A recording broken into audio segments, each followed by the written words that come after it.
Did you miss winter pruning? Don't panic. Your fruit tree isn't dead yet.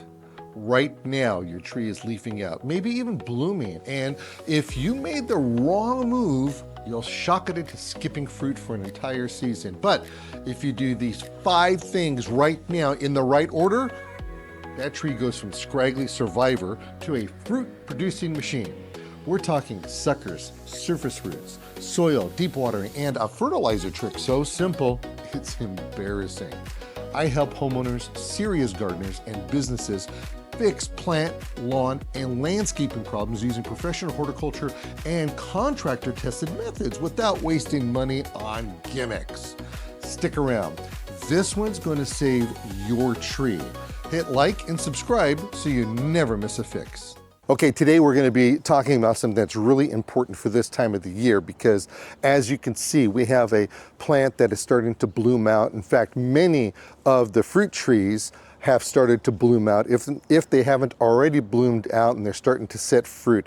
But we're starting to get leaves on this thing, and it's pretty interesting because it should have been pruned. And typically we prune this when it doesn't have any leaves on there so we can see the branching and see what's going on. Now, there's a rule of thumb that I have when it comes to pruning all of our fruit trees, especially when you have no idea what you're doing, and that's called the 1/3 rule, where we'll take and we'll cut back everything approximately 1/3. Now, as you get more advanced in learning, you'll find out that sometimes it could be more than that. But if you want the plant to really survive well, that's kind of what we want to follow. Now, typically speaking, after we've already had all this growth on here, we don't want to be as aggressive with our pruning, but we do still want to prune. So anything that might be cross branching, so it's kind of hard to see, but we got branches that are cross branching over here. What we would end up doing is we would try to cut those off. Any branches that look like they're going to be causing a potential problem. Like if we could show you this branch right here, see how this one is actually kind of growing downwards. Just look at what's what we're going to do. We're going to cut that off because that's a potential type of hazard for whether it's the dog running past back and forth or whatever. It's just, you don't want the branching to go downwards. You want kind of more of a vase-like action on this thing. Now, if we were to use the 1/3 rule, we're probably looking at like this branch right here. And so we've got approximately 16 inches. That's right here. So where's our, so let's talk about 5.5 inches or so. That's about it. 5 inches. I know that's 15 inches, but anyway, so what we would do is that we would take and we would prune above a bud. So we have a bud right here, and then we have a leaf that's starting to leaf. We want that 45-degree angle thing happening right here, just above it at a 45-degree angle. That's a perfect cut on there. Now, what I would do is I would take and I would only do 1/3 of all of the branches. I wouldn't do the whole thing because we don't want the plant to go into shock. If you were to prune it back really hard in the first place, we're going to have problems on our hands. The plant probably won't set any fruit. It'd be too much of a shock for the plant, so we don't want to go in that direction.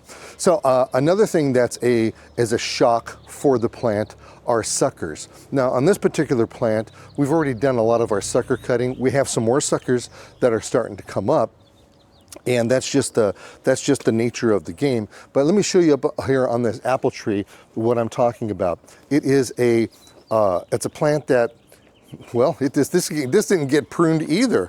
So we have ourselves a lot of suckers, and these suckers are not good for the plant. Way down here, you'll see that they are below what is called the graft. This right here would be called the rootstock. This is called the scion right here. So what we're going to do is we're going to just cut these off as close as possible. And then, are they going to grow back again? Yeah, they will. But you have to be on top of it, and it's better to cut these things when they are as tiny as possible, because all they're going to do is suck out the energy out of this plant. So kind of keep that in mind.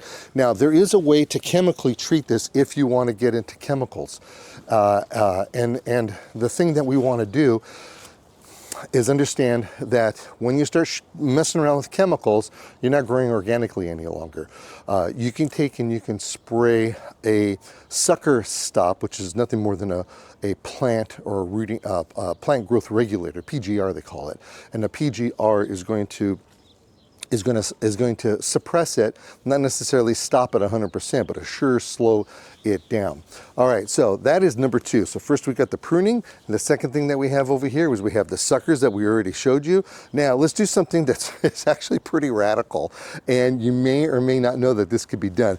So if we can get a really good look at what's going on over here, you can see that we have a root that came out of the ground. And even though this is like an raised planter, we have a tiny one that's following it. I don't know, here's some more suckers. See this? So we're going to pull these suckers off.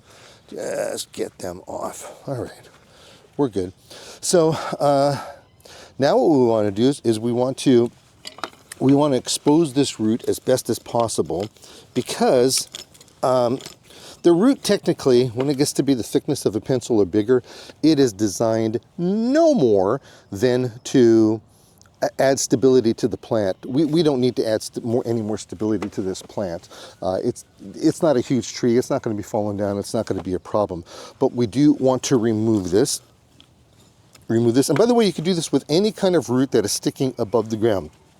Now, chances are, your hand pruners may not be, or your arms, your hands may not be strong enough to cut this off, and that's okay. So if that's the case, you want to take and you can use a pair of loppers to get the job done. And we can do that right here.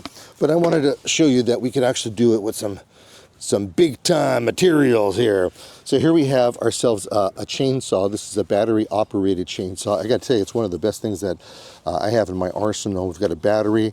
Yep, we've got a full charge of battery on this. Here's the deal though. The second that a chain actually hits the dirt, it's going to get dull. And we don't want this thing to get dull. And the reason why we don't want it to get dull is because we want to cut other stuff with it. So let's kind of keep that in mind. All right, so what we're going to do is that we're going to see if we can't cut this with the chainsaw. Hopefully I've cleared enough soil around. And let's see. Oh yeah, really, really nice. All right, so that's not going to grow back any longer. And we're looking pretty good with that, okay? So the next thing is that we want to make sure that our soil level is high enough, especially in this raised planter bed. And what I'm going to do is I'm going to add, it's kind of like a compost soil mix. It's a custom mix that I have, and I'm going to put this in here, and we're going to add this for the moisture aspect. So this is the next step into keeping these things growing really good. You do lose some here. There you go. So let's take and put that all the way around. Now this is not the final step, but it's kind of the final step, and that would be watering it. We can take and we could bring our water hose in, and we could water this thing just like that. That's nice. But what I've done over here is I've got one of these root quencher gizmo. This is going down 22 inches, and it has holes on the side of it. So what it's doing, it's watering and it's getting established from underneath. So we could just, start watering away. We fill it up.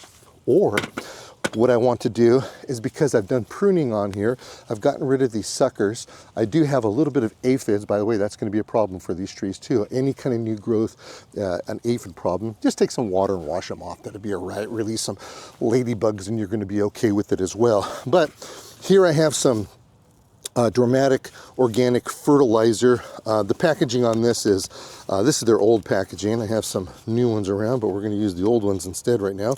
And this is going to be real scientific. 1 glug, 2 glugs.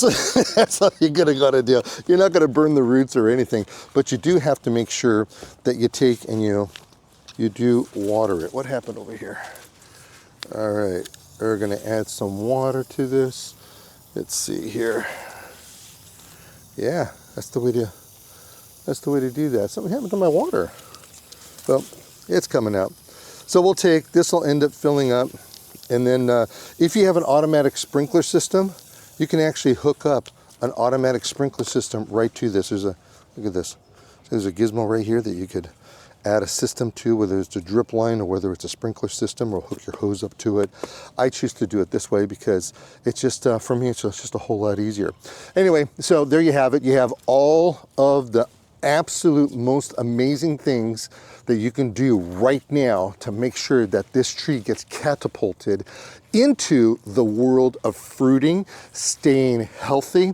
You're removing any kind of hazards off of it because you prune them off. It's not too late to get to it as long as you don't cut off a whole lot. Make sure that you water, feed it, and mulch the tree, and that right there is going to give you the absolute best trees possible.